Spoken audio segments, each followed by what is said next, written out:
हमारा संविधान स्टेट यानी राज्य की जिम्मेदारियों को विस्तृत रूप से सूचीबद्ध करता है, वहीं नागरिकों को उनके संवैधानिक और मौलिक अधिकार भी प्रदान करता है। अगर एक लाइन में मुझे कहना हो तो मैं कह सकता हूं कि हमारा संविधान सामाजिक, आर्थिक, राजनीतिक और सांस्कृतिक जीवन के सभी पहलुओं को छूते हुए राष्ट्र निर्माण का यह मार्ग प्रशस्त करता है। अध्यक्ष महोदय, साथ ही लोगों के लिए मॉरल ट्रेजेक्ट्री यानी नैतिक मार्ग भी बनाता है।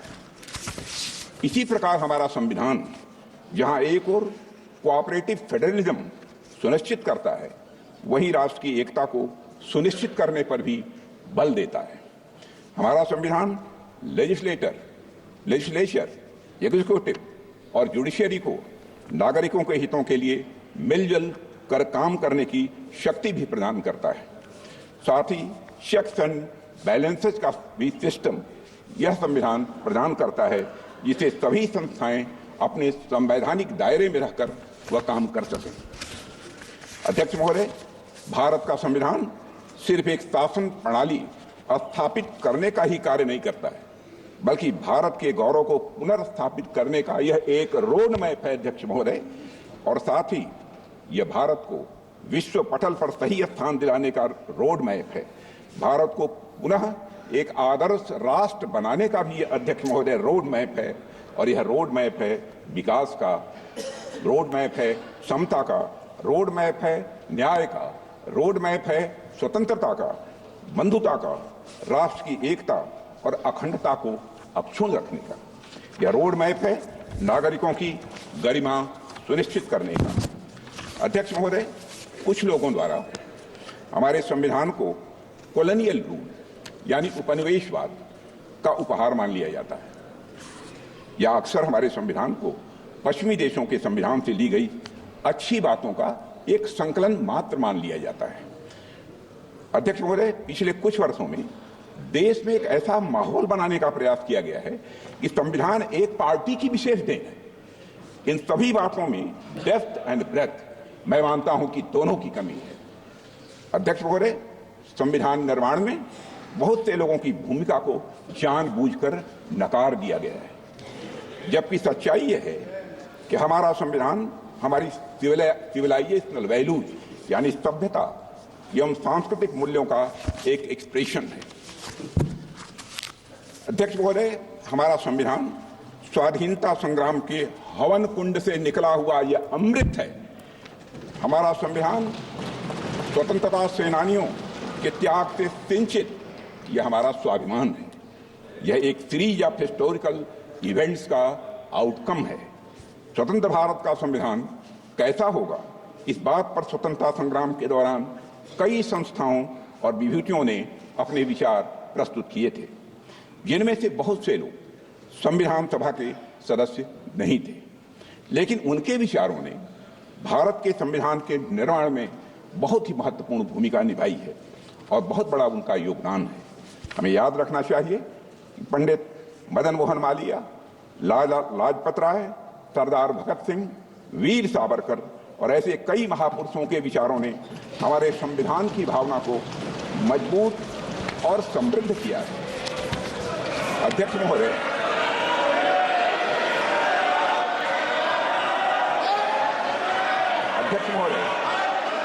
हमारी प्रेरणा स्रोत डॉक्टर श्यामा प्रसाद मुखर्जी का मानना था कि संविधान कलेक्टिव इफोर्ट और कंसेंसस का रिजल्ट होना चाहिए। मैं फिर से दोहराना चाहता हूं, हमारे प्रेरणा स्रोत डॉक्टर श्यामा प्रसाद मुखर्जी का यह मानना था कि संविधान कलेक्टिव इफोर्ट और कंसेंसस का रिजल्ट होना चाहिए। अध्यक्ष महोदय, हमारा संविधान इसी सामूहिक प्रयास और समझ का नतीजा है। हमारे संविधान के लिखे जाने से 6 साल पहले यानी 1944 में लिखे गए constitution of the Hindustan free state नाम के दस्तावेज में कई बड़े नेताओं ने संविधान के बारे में अपने विचार दिए थे। इसमें सभी नागरिकों के लिए धार्मिक स्वतंत्रता सुनिश्चित करने की बात कही गई थी। इस बात का उल्लेख एक इमिनेंट ज्यूरिस्ट श्री अर्घसेन गुप्ता ने भी किया है।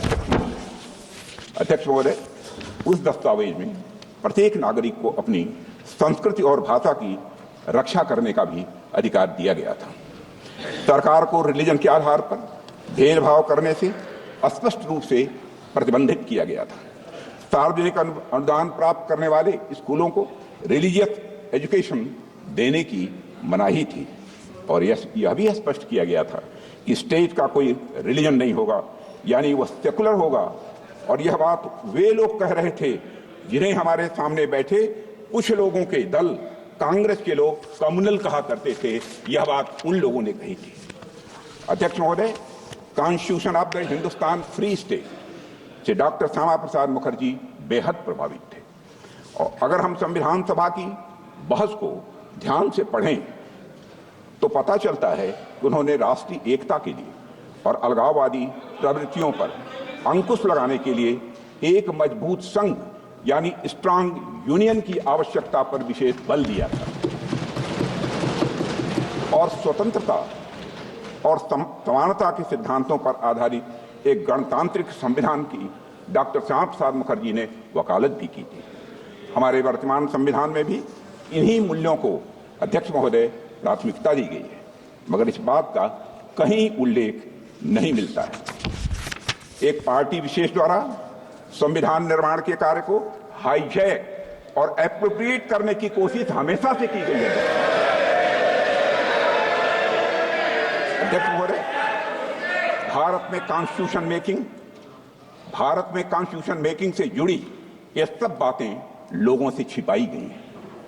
इतिहास में जाने पर पता चलता है कि हमारे देश में इस बात पर व्यापक सहमत थी कि भारत का भविष्य किस तरह के कानून से निर्धारित हो।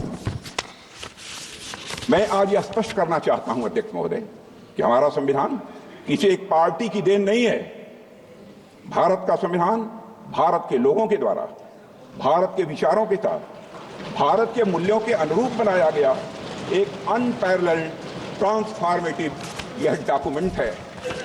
अध्यक्ष महोदय, पश्चिमी सभ्यता में राज्य की अवधारणा नाइट वॉचमैन स्टेट की थी।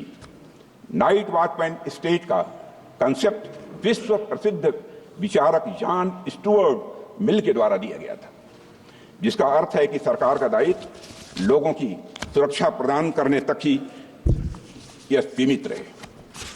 किंतु हमारे देश में राजधर्म की बात की गई है। अध्यक्षों, महाभारत के शांति पर्व में राजा को सिर्फ राजधर्म लागू करने की शक्ति दी गई है, पर वह राजा राजधर्म का स्रोत नहीं माना गया है। अध्यक्ष महोदय, हमारे यहां राजा भी राजधर्म से बंधा हुआ है।